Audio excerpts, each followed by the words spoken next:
Welcome to Church Pulse Weekly. It's Carrie Newhoff here and soon to be joined by David Kinnaman. I just want to welcome you. I'm so glad you're here. Here we are in September, and congratulations. You made it through 18 months of crisis, and it keeps changing and morphing, but this is probably the best opportunity you've had to have some semblance of normalcy return to whatever you're leading. In most cases, vast majority, you're leading a church. And I'm excited for this fall. I'm also concerned for you that you take good care of your soul, good care of your personal health. Hey, I'm not going to be very long on the intro to this podcast because I want David to get to our guest, Stephanie Shackelford. He'll introduce you to them in a minute. But hey, if this podcast means something to you, please let us know on social. Please subscribe if you're new. Welcome. We have been trying to figure out how to lead through, the environment we're leading in now. And without further ado, let's get to David Kinnaman and his conversation with Stephanie Shackelford. I'm sitting here with Stephanie Shackelford, and Stephanie is a senior fellow here at Barna. She's been studying vocation and calling on a number of different projects, including a major release we did a few years ago called Christians at Work. In 2012, she founded a career coaching company and has since helped hundreds of students, graduates, and other professionals live into their purpose. She's also the author of the forthcoming Barna book called You on Purpose: Discover Your Calling and Create the Life You Were Meant to Live. It is coming out in just a couple of weeks. Stephanie, thanks for joining us on Church Pulse Weekly. Thanks for having me. Yeah, absolutely. Well, you and Bill Denzel, longtime friend of mine, did such a fantastic job on this book. Talk a little bit about what prompted you guys to write this book. Sure. Obviously, as you read in my bio, this is a topic I'm passionate about. So having had my own coaching company and just seeing some similar struggles of clients coming to me, really confused in this day and age about how to decide on what career to pursue. Is it possible to live a life of purpose and meaning through your work? And so those are some of the questions that prompted this study, because we're really always, all of us are asking, what am I meant to do here on this earth? What am I created for? And so those are the questions that really drove this book and this research to see if we could answer that and untangle some of the confusion.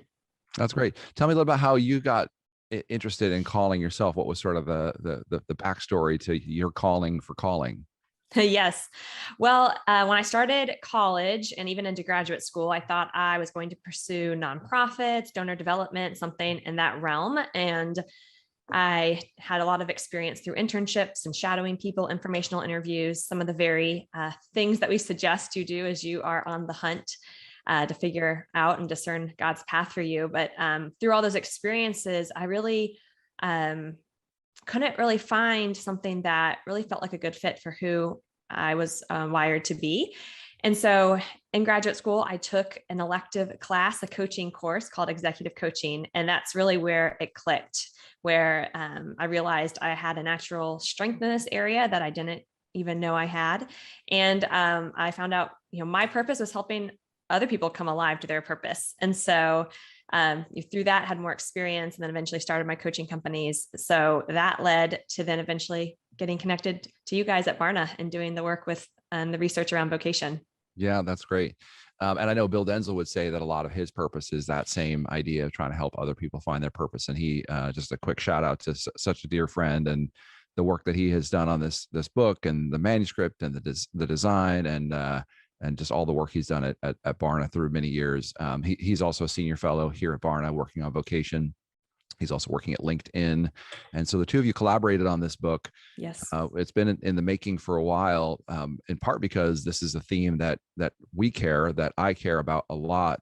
And I've often described it as vocational discipleship, Mm-hmm. the connection between vocation, what we do with our lives, and how that is shaped in terms of our faith. Let's back up just a little bit. We want to talk about some of the research findings, but I want to start with where we began in terms of the project, the Christians at Work study. And we don't have to have deep dive into that, but just talk about kind of what you think is so important about doing research on vocation, on calling. You can either draw from that Christians at Work study or the new You on Purpose study. Yeah, so I think it's such an important topic because we spend a lot of our hours, most of us, at work. And so especially from just even a church standpoint of talking to pastors, if they're wanting to equip their congregation to go out and be the presence of Christ in the world, which is what we talk about as everyone's primary calling as believers. It's important to understand what that looks like in the context of work. And so after you have your primary calling, then your secondary calling comes into place. And so looking at how did God specifically design you to serve others in the world? What are those activities that he has arranged for you? And so, I think we saw in Christians at Work, I got to talk to a lot of people that what we called exemplars, so people who are actually living their calling. And I found this really fascinating because what we really learned from them is that it's not, this flash of insight that you get in your calling. It really is this lifelong process of stepping more and more into God's plan and purpose for your life. Yeah, that's great. What were some of the key stats that you were surprised by out of this work? And I'll sort of preface that by saying that Barna collaborated with you all on this. I had the great opportunity of writing the foreword for this book. I'm convinced that one of the great reasons that the church is struggling with connecting, sort of faith to everyday life is that we don't connect faith to work life. And that one of the reasons we actually lose young people is that we don't vocationally disciple them and connect those dots. So we've been making this argument for a long time, sort of readers and followers of Barna. That would be something I think that would be apparent to them. For those that haven't heard that, this idea of vocational discipleship is so critical. So our contribution was not only the foreword to the book, which was just my meager attempt to help, but then we also did a major study behind the book, looking at across all working adults and Christians who are working and employed, but across all sort of sectors of those people who are in the workplace, looking at sort of the integration of calling, a sense of calling and work, and does faith make a difference? And so what do we find? What were some of the highlights for you in terms of the research? Yeah, I think what was so fascinating is, so we, like you just said, we did that large general population study of surveying thousands of Americans who are working, all ages, stages, sectors of work. And out of all those, only 1 in 10 people are considered purpose-oriented in their work. So yeah, 1 in 10 people are considered purpose-oriented in their work, so that they approach work with a sense of meaning and know that God created them for a meaningful purpose. So, this is a very low number. So we have a lot of work to do to really help people understand that you can have purpose in your work. And I think that was one of the big stats that came out of this, is really seeing that this is a big need for our society, our culture. But I think another thing that really surprised me, especially when we get into looking at practicing Christians, is the general population, 4 out of 5 adults believe that the ultimate goal in life is to be happy. So their primary aim is happiness. That seemed very high to me, because happiness seems so fleeting and circumstantial, and is really just based on how is life going at the moment? How do you feel about it? It's really not stable. As soon as you attain it, it's gone. And so, our counter to that is that the pursuit of purpose is much more satisfying and fulfilling. And we actually saw that show up in the research, that those who are pursuing purpose instead of happiness ultimately are more satisfied in their work and life as a result. So fascinating. Yeah, keep going. But practicing Christians were actually more likely to strongly agree that they are pursuing happiness. So that was disheartening for me to find. I thought, maybe practicing Christians will know that there's something more to pursue in life, but no, they were actually more likely to strongly agree that they're seeking happiness above all else. What do you think that means? I mean, what would you say that tells us as Christian leaders? It's not that happiness is a wrong goal, but what do you think we could take away from that? Yeah, I think we can be so caught up in just the present, how we're feeling, that we lose sight of the bigger picture, and even just the bigger story and narrative that we're all living as part of the family of God. And there's a long history starting all the way back in Genesis. And so do we understand what is our part to play in this larger narrative instead of just looking so moment by moment? And, I think in the world today, it's a very chaotic environment to make decisions in. It's very volatile, not to mention a global pandemic that we are still in. Tell me more. I haven't heard about that. Yeah. So it makes, I think we can get so caught up into the day to day chaos that we can all, and uncertainty that we can all feel a part of. And so, like you said, it's not bad to want to feel happy, but that's just not something you can ground yourself in. Mm-hmm. Mm-hmm. So I think this project is so different from so many other books and resources that are available on calling, and the project itself that's sort of grounded in research and sort of these best practices, connecting from the work on the study Christians at Work, and then the new project, You on Purpose. Talk about the exemplar piece a bit more, like how it is that we went to find, sort of best practices among these exemplars. I think that'd be interesting for listeners. Sure. So yes, through a variety of our networks, we ask people, do you feel like you are living out your calling or your purpose? And if they said yes, then we interviewed them, but really it was hearing their life story. And so we were very curious to hear their narrative of how did they come to get an understanding of their purpose and what God was calling them to. And simultaneously, we also talked to people who are in the career calling industry or human resource professionals, people who are kind of in this space of also helping others answer these questions. And so these two groups of people tended to have a different view on calling and purpose than the general population did. So for instance, where over half of the general population believe that calling is a solo journey. So this is just something they need to figure out on their own for themselves. Exemplars and those career coaching experts, they saw community as being so essential. So everyone we talked to, especially those exemplars, their community who was speaking into their life was so foundational to understanding God's will for them. So I think this is important for the church to hear that. I think we tend to think this vocational journey is maybe one to do alone or in isolation, or it's primarily self-reflective, and it is important to do self-reflection and self-discovery. And we talk at length about that in the book, but tied to that is also this need for community to enter into and to have space to wrestle through these questions with. Yeah, that's good. And so I think what's so unique about this project is that we've then grounded a lot of these insights, and I'm going to tee you up here in a minute for these 4 steps that come from the research. They're sort of more than just our best ideas as people, but having done the research with a broad base of population, and then these what we call exemplars, sort of best practices related to finding your purpose. So walk us through this sort of process. In a podcast, we can't go too deep, but just what are the kind of the steps in the journey? How did you and Bill, to sort of take us behind the scenes of how you guys sort of discern these sort of steps in the process based on the research? Sure. So as we started out on this project, we followed the process that Barna does for their great research that they do.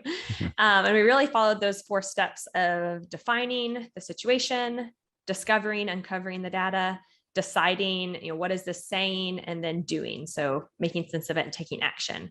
But what we found is through the research is that these are the same 4 steps that we need to go through to understand our calling and our purpose. And so that first step, define, is so critical to just be honest about where you are. If you're going to read the book, why are you picking up the book? Why are you asking these questions? Where are you in your life right now? And just getting very clear about the starting point and what it is that you're after.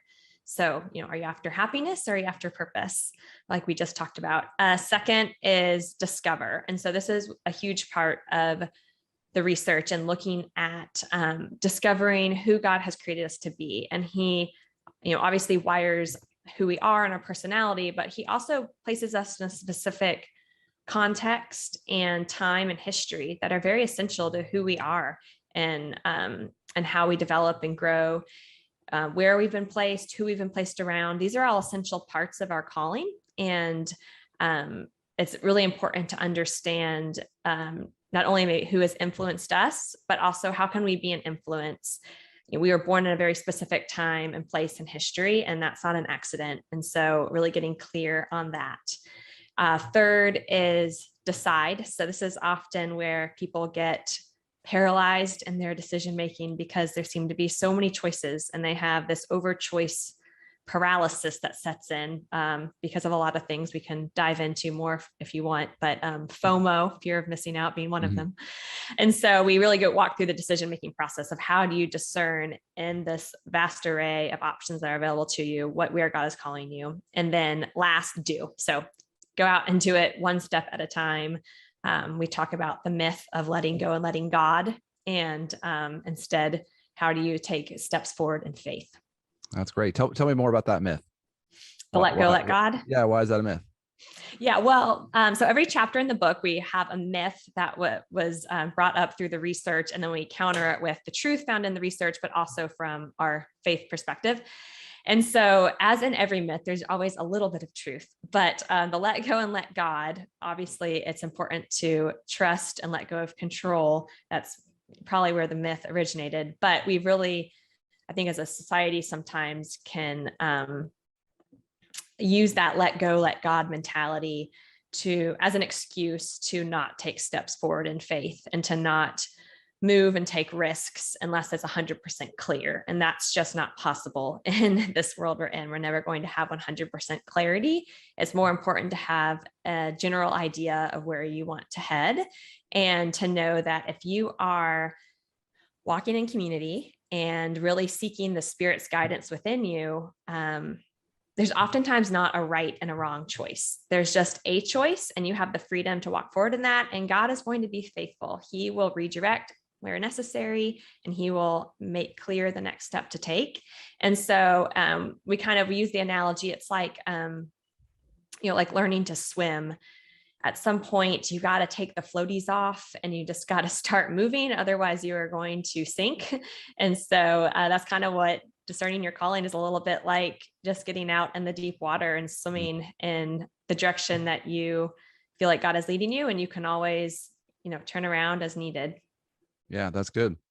I think those, having been close to the making of this book with you, I think those myths and the myth busting that you guys set out to do is really, really rich.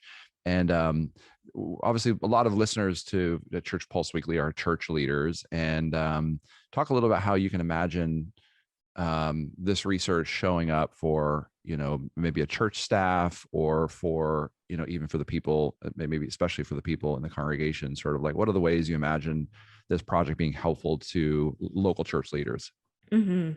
Well, I think if a church is interested in vocational discipleship, which hopefully we've laid out the case that they should be interested in vocational discipleship. Well, let me stop you there, because I think a lot of churches are not convinced of that necessarily. So what would you make, how would you make a quick case for it? Yeah, well, I think it's kind of like we touched on in the beginning, of that this is where we spend so much of our time. And so if we're going to spend so many of our hours in a place, in a context, we need to understand how it's connected to and integrated into our life as a Christ follower. And so what does it look like to show up to work knowing that God has specifically called you to that place and to those group of people, and to serve where you are? And so those are big questions that I think, a lot of people attending church could really benefit from having people help guide them through and walk them through that. And so really that's what this book is, such a framework that can be followed to guide someone through. So you can read the book individually and discern these things, for yourself, hopefully in the context of community, like we discussed. But it's really great for leaders who are wanting to guide people through this process. At the end of every chapter, we ask some really deep reflection questions and exercises that are helpful to discuss and get a variety of viewpoints from, if you're doing this in the context of a group. And so I think that's a great resource for churches to have, and to have as a group study. But I think one of the things that the churches would probably be most compelled by are what we just talked about, those myths. I think sometimes we hear these myths and we either just take it as truth, or we don't, maybe if you're a church leader, you don't really realize this is how your congregation is viewing things. Like if you're attending church and a Christ follower, I assumed, oh, we know we're not supposed to just pursue happiness. We're not guaranteed happiness in this world. And yet that's what 4 out of 5 of us are pursuing. Mm-hmm. And so I think it's helpful to kind of know what are the thoughts of this, of our society and culture, and how is that permeating our churches. So yeah, I think the myths would be really fascinating for church leaders to dig into. Yeah, that's cool. I want to ask you about both ends of the age spectrum, the generational spectrum. I think you guys have done a wonderful job on this project, really focusing on making this readable, great, easy read for anyone who's kind of interested in what am I here for, and, but I want to ask first about the younger generations of, kind of millennials, young adults who've done a lot of, sort of coaching early career individuals, people who are then even younger high schoolers, and those who are going into college. You have a lot of practical experience in that.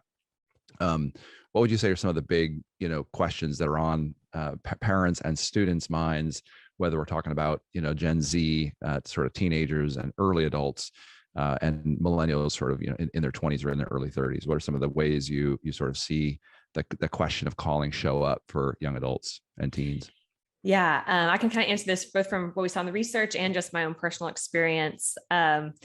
First, through the research, what was interesting is when we look at the purpose, people who are purpose-oriented in their work, millennials were slightly more likely to be purpose-oriented. So this is something that is on millennials' mind. But when we also look at the younger generations and work, they are much more anxious and stressed about work than older generations. And even when we surveyed Gen Z, who aren't even yet in the workforce, we asked, what do you think you're going to experience at work? And they answered stressed, anxious, frustrated. So their perceptions even going into work are very negative. And so this is something to be aware of, as even the way we talk about work is kind of like the office or something, not a great environment. And so, but then from a personal, just my experience of coaching and working with this generation and their parents, so many of the young people I work with, to go back to that kind of paralysis that I was talking about earlier, there's just a lot of fear about making the wrong decision. So they're very afraid if they choose this major or they take this job, that it's going to set them on this trajectory that's going to determine the rest of their life. And so I think a lot of opportunity that leaders have, parents have, is relieving some of this pressure. One decision you make in your life is not going to determine the rest of your life. And so how can you instead reframe this perspective and look at how God can use all of our experiences? And, no, your first job out of college is probably not going to be, fulfilling your ultimate purpose in life. But the thing is that calling is not this static concept. We're always growing and changing, and our calling is always morphing as we grow. And so, we don't worship a God who's just, gonna just take us on this linear path. Instead, he uses all of the growth, and he can use any of our experiences to guide us towards more and more of what his purpose is for us. So I think just even relieving some of the youth around this pressure they feel. Yeah, that's good. I think that's one of the great things you guys have done in this project is to imbue this project with a deeply biblical, godly understanding of the pressure points of calling, how do we wrestle with disappointment and sideways U-turns. Even when you said just a minute ago, like it's very likely that one decision isn't going to define your life, but for some people, a big decision, a big mistake, a big challenge, it can define a big portion of their life. But God is a God of new mercies and fresh beginnings. And even in the mistakes, or what may appear to be sort of mistakes, or even in sin, there's ways that God redeems even that.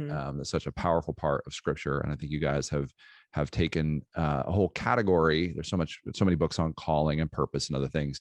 I think you guys have taken that deep scriptural tradition, along with your great writing and analysis, and then the research, and made it really a helpful template for people. Thank you. So, well, you're welcome. The other side of that equation, we just talked about the younger generations, but the older generations. Why do you think vocation and calling is an important topic, not just for younger next generation individuals, rising generations, but for older adults as well? Mm-hmm. Yeah. So again, from a personal standpoint of coaching people who are a little farther along in their career, I think many of them come to me because they feel defeated. They feel like it's too late.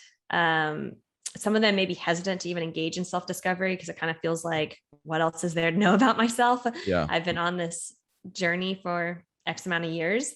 And so for them, I think the encouragement is that, it's kind of the same thing. It's never too late. God is always writing a story, and there's always more depth and more growth to discover. And, your past jobs, even if you didn't feel like it was your calling, that doesn't negate how God could continue to use you in the future. And we never fully are aware of all the fruit that comes out of our work or our relationships. And so also just surrendering that as well to God. And so for older generations, we also in our research saw that some of them are looking towards, a third career, or not wanting to just go into retirement, but to do something that feels very filled with purpose and meaning as they head into later years in their life. And so I think that's very exciting, and that gives me a lot of encouragement. And I think as church leaders, we can really find encouragement in that and help foster that growth. That's awesome. So wrapping up here, what do you sort of imagine someone who takes a look at this project, reads through the research, is able to work their way through the book? What do you sort of picture might be the kind of light bulbs that go on for people? Yeah. Well, I would really hope that they come to understand really more of their creator. And so this isn't just a indulgent, self-reflective process, but by understanding more of who God created us to be, that we would also understand more of who he is. And that's something that's important to me. And I think through doing that, there can be just a lot of excitement about the potential of what's ahead, and some of those unknowns that can cause a lot of anxiety and uncertainty. Although that will probably always still be there to some extent. We're never going to know what's ahead, but that can turn into really a faith and a trust that God has a good plan for your life, and that you were created on purpose and for a purpose. And so that's what I really hope people would walk away from the book, just being very secure in that and having more clarity around that. That's cool. And so the book is actually launching here at the end of September Yes. 28th. Yeah. And Yes. Listeners can find out more about that at barna.com/you on purpose. The book is called You on Purpose. And it's launching. You guys, as I said, just did such a terrific job. And